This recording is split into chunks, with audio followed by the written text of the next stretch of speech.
And the first condition was what, ma'am, that first diagnosis?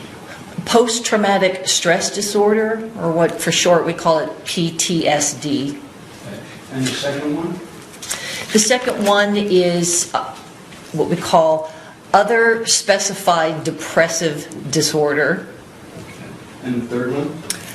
Other specified obsessive compulsive disorder, or for short, OCD.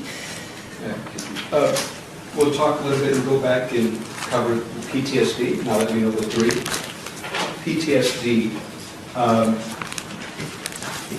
by the way, in order to do this diagnosis, do you use any kind of reference, professionals, mental health professionals, such as yourself, use any kind of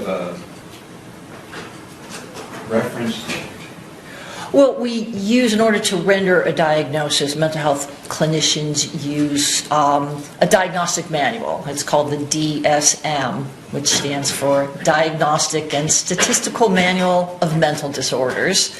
And that book lists all the different mental illnesses, the psychological disorders, and what the criteria are in order for a person to get that diagnosis. In this DSM book, how many editions or versions of it are there? We are on the 5th version now. And the 5th version came out when? 2013. And is it important for a mental health professional such as yourself? Does it make any difference whether you use 1, 2, 3, 4, or the 5th edition? Yes, it makes a difference. And how come? Well, the versions are revised based upon the state of the research. So as the mental health field discovers more things from research, then the manual is updated. So we want to be using the most updated version and the most updated, based upon the most updated research.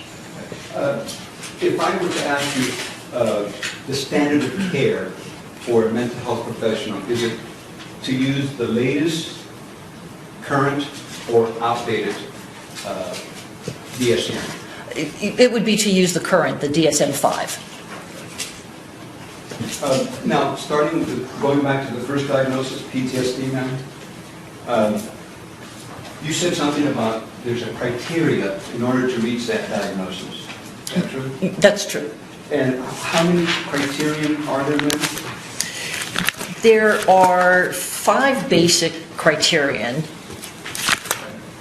And the first criteria in assessing whether diagnosing someone, whether or not they have PTSD, the first one is what, ma'am? Well, the first one is that the individual has to have been exposed to a significant traumatic event.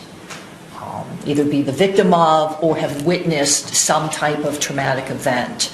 And the DSM describes that event could be a life-threatening event, or the individual perceived it as a life-threatening event. So you can't have PTSD unless you've had a traumatic event. The traumatic event happened to you personally, or you witnessed it with someone else? Correct. And did Bo meet that criteria? Yes, he met that criteria. And I apologize, but for the record, we have to say these things, even if it might be obvious. Okay. No problem. The second criteria for PTSD is what? The second criteria is what we call intrusive symptoms. And we won't go through all of these, or everyone, but what would be examples of intrusive symptoms? Intrusive symptoms refer to basically the trauma victim reliving the trauma in various ways. And it may be through intrusive thoughts. Thoughts about the trauma just pop into their mind. They don't want to think about it, but it pops into their mind. They may relive it through nightmares, or relive it through flashbacks, where they feel almost as if they're re-experiencing the event or some of the sensations of the event. PTSD itself, does it have a physical part to it? Yes, it can. When individuals are experiencing these types of intrusive symptoms, they often will have physiological reactions. They may feel sweaty, their heart may race, they may feel tense, they may have a stomach ache. It can be just physically uncomfortable. Different strokes for different folks, different symptoms? Yes, it varies depending on the person.